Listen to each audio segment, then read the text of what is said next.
Well, welcome everyone, and thank you for tuning in to Finding Your North Star. My name is Hugh Conley. I'm the program manager in the Philadelphia market, and I work with small businesses all across the country and have for uh, many years. In particular, the last 10 to 15, working with small growth companies. And as I would study these companies and observe the ones that had potential and made it, the ones that had potential and didn't, and the ones that maybe never had any potential but thought they did, I learned to start to identify some trends and some characteristics of companies that would be able to grow successfully, profitably, and succeed. And so that's what kind of gave me the thought for this concept of finding your, I'll call it maybe in parentheses, financial North Star. And that by finding your North Star, you can lead your business to greater growth and greater potential. So that's the introduction. If you want to tab to the next slide. So I think there's a lot of comparison between the universe and a business universe. In the cosmos, there are an infinite number of stars, galaxies. It's very wide open, but it's also very unknown. It's chaotic. It's really hard to find your way in such a vast expanse that's ever growing and traveling at the speed of light. How could you ever navigate anything as diverse as the cosmos? And yet, mankind has found a way to navigate the cosmos, even back thousands of years ago, well before the advent of satellites, technology, etc. And so what they did was they found patterns in the data.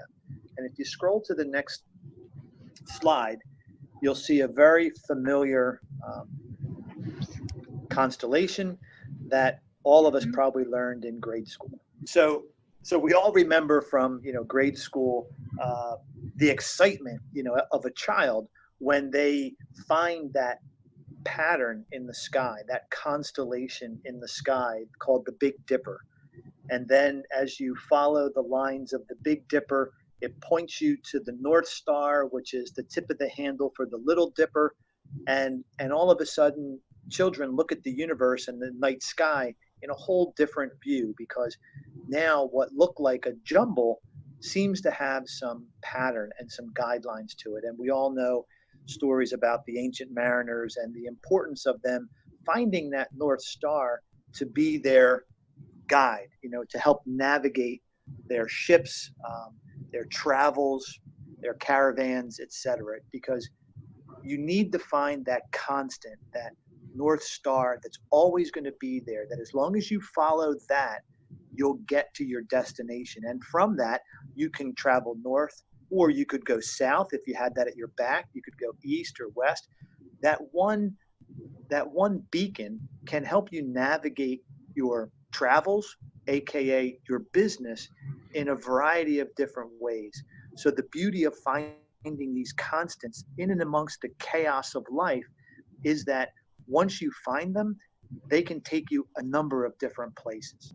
And so this is a picture of a camera that's set on the North Star, kind of in the very center. It might be hard to see, but if you look at it, and then time lapse photography takes place, and a picture is taken every hour throughout the night sky. And what you see is, again, the chaos, the rotation of the earth.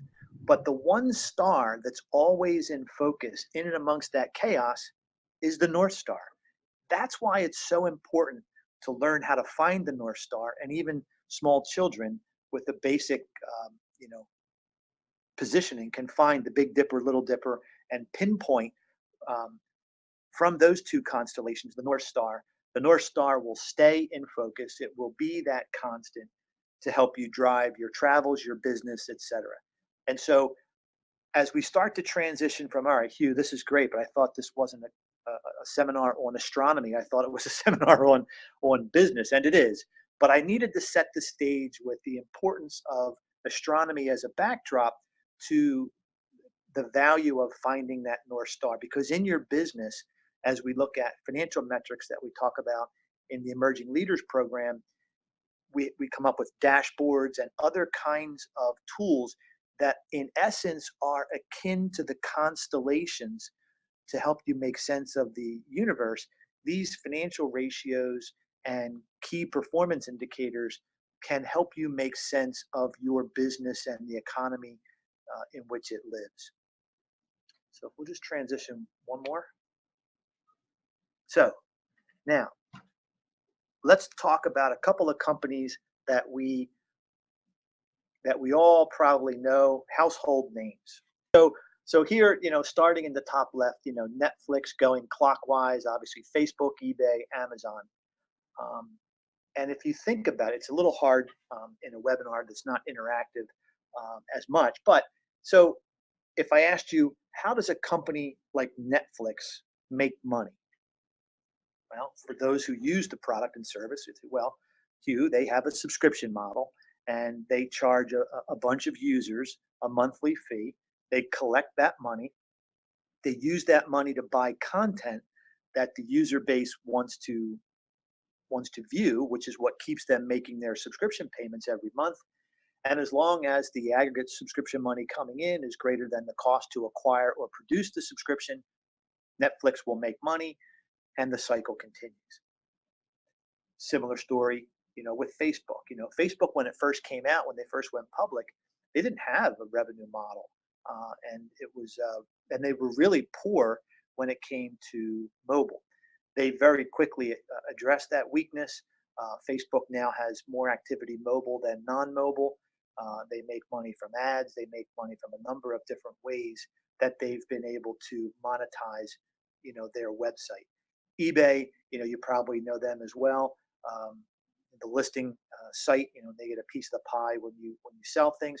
And Amazon, similarly to maybe a hybrid between an eBay and a Netflix, in that Amazon, they do so many things, but most people are familiar with the Amazon Prime service, where you pay a monthly subscription and you get free shipping on the things that you buy. So again, if Amazon makes more money on the cash coming in than the cost to provide free shipping and other kinds of entertainment included in your subscription, then they make a little bit of money maybe on the actual margin on the products they sell. That's their way to make money. So it sometimes is helpful to start with big companies that are familiar, that we all use as consumers, and put it in the context of, hey, we know how these folks make money. How do we make money? How does our company make money? What are the things that we do? If I told someone in a conversation, hey, I work at XYZ Corporation, we do this, would you be able to explain how you make money?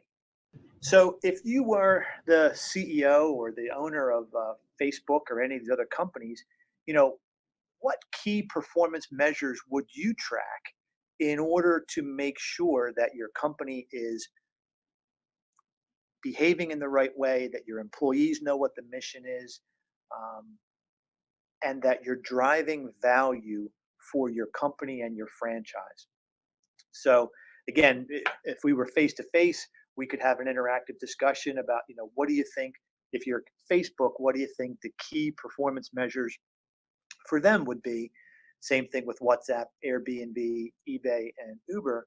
And you can see that those folks, by focusing on their North Star, can drive value in these companies that are wide and diverse and huge. I mean, Facebook is, I think I heard something like 750 million people, like almost a billion people. Uh, that would be a pretty sizable country. And so there's so many things going on. It's, again, kind of akin to the cosmos. You need to have some simple, reliable metrics that will always get you home, that if we do these things, the rest of the business will take care of itself. So I have the answers to these questions on the very next slide. And so what are their North Stars? Facebook, they care about active monthly users, not just monthly users. They want the active ones, the people that are registered and using the service, because that's what's going to trigger the interaction. That's what's going to get the eyeballs. That's what's going to make them attractive to the advertisers who want to reach these people. So their number one thing is they monitor active monthly users. WhatsApp is the texting platform, and so they're looking at how many texts are sent. If we focus on that and we drive that number, that's going to create a whole host of other opportunities for us, because now we have a bigger and bigger network, a bigger and bigger platform. Airbnb, as you might suggest, might have figured out, they are looking at nights booked versus a hotel chain. Um, and so they're looking at nights booked, residents using the property. Same thing with eBay. They're looking at the gross merchandise value. What's the gross dollar volume of stuff that came through the eBay switch? Because that's how they get paid. They get a piece of the transaction fee. You don't have to pay a subscription to join eBay. You pay a listing fee when you list, and there's a haircut to the buyer when they sell. So they're looking at gross merchandise volume. How can they get more and more merchandise listed and selling through their platform? And lastly, Uber, their big thing when they started was acquiring drivers. They needed to have drivers because it would be a very bad experience if a platform user, you or I, wanted to use their service, but there were no drivers available, or they weren't in our city yet.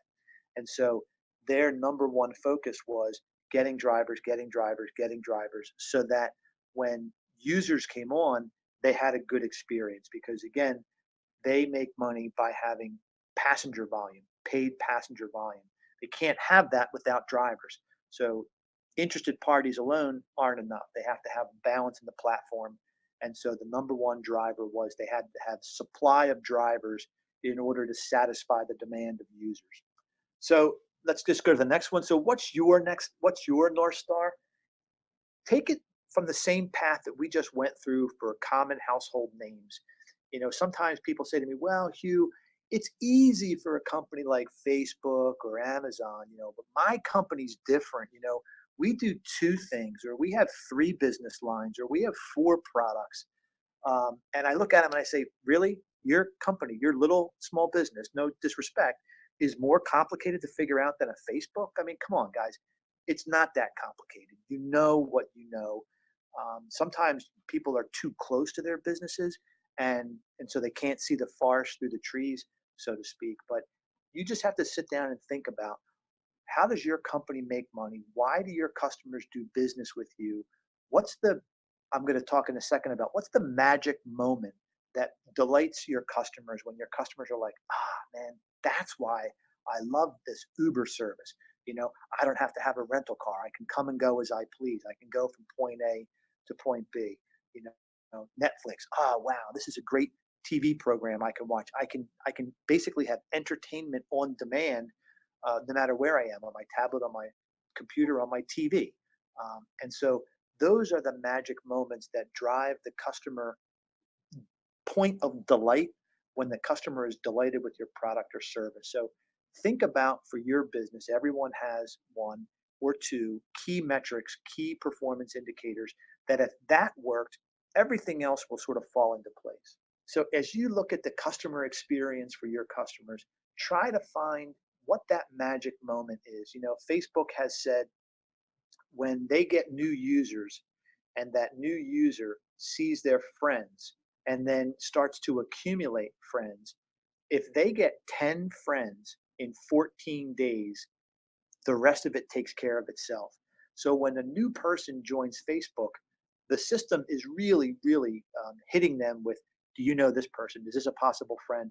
Because they know if they can get 10 friends in 14 days, that person is likely to become an active registered user, which we know from the previous slides. Active registered users are what are going to drive franchise value, platform value for a company like Facebook. So you think about, what's your customers, magic moment. In my business, we provide small businesses with equipment financing. So the magic moment for them, frankly, is at closing. It's like when you buy a new car, the magic moment is driving off the lot in that brand new car, the smell of the fabric, the smell, that new car smell, the smooth ride as you go off and down the highway. There's just nothing like that. That's the magic moment for that car dealer. And so, one, you don't want to have to wait a long time for that magic moment to occur. So when the customer says yes, they're ready to buy, and you need to get them through the machine and get them into that vehicle as quick as possible, because you can create a lot of ill will having a customer who's already agreed to buy, having to force them to sit around and wait and wait and wait and wait. So understand what your magic moment is for your customer in your business, and try to improve upon that, make it even more magical, more special, and try to get them to that magic moment more quickly, and see if you can create additional magic moments as often as possible, because that's when they'll start to become raving fans of your business. That's when they'll start to become aggressive advocates for your business, where they'll be out there liking your Facebook page, promoting you on the internet through services like Yelp or whichever.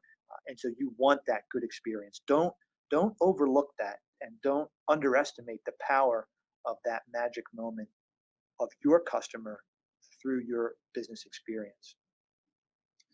So as we start to bring this formal part of the presentation to a close, it's really not that complicated. If you look at the next slide, um, you can unlock your growth potential with basically two steps.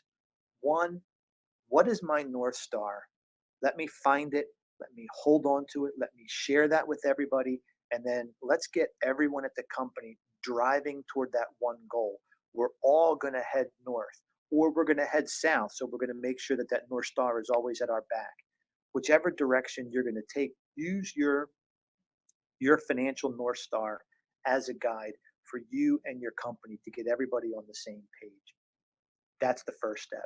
The second step, and you can do this through, you probably already know the answer to what your customer magic moments might be, but perhaps you want to fine tune it and see if there are other follow on magic moments. And you may want to just do some customer interviews and just say, hey, I'm just curious, maybe how did you find our company? And, was there a point in the process where you said, wow, I'm so glad I chose this company for this product, this service? What was it that made you, create that feeling of satisfaction, of delight with the product, the service, etc.? And then see if you can find some follow on magic moments on the heels of that initial one. So, again, we can make it more complicated all day long. The challenge is to keep it simple, keep it straightforward. And so don't get hung up in the chaos of the cosmos, like I showed in those earlier slides. There are patterns in the data. Those patterns, AKA key performance indicators or key metrics for your dashboard, as you remember, we talked about in the Emerging Leaders Program during the financial module, where we actually talked about and you built in your 3-year growth plan the key business metrics, the key performance indicators that you were going to use to help your company get to the next level. And then don't forget about the customer experience, the magic moments of your customers, because they will drive the sort of word of mouth. And word of mouth today is every bit as much digital as it is physical, but they're both still pretty active. So don't neglect one potentially over the other. And lastly, I just say thank you. It's as simple as that. It's as complex as that at the same time. I get it. I've owned my own companies as well, and I've struggled through the process. But that last slide there just says thank you, an image of the North Star. Um, and I challenge and encourage you all to re-examine your business, come up with your North Stars, come up with your customers' magic moments, and share that with your employees, your staff, your advisory board, your board of directors, and make sure that everybody, kind of can huddle around and rally around these two simple things: finding your North Star and understanding your customers' magic moments, promote both of those, and the growth will come, the growth will follow.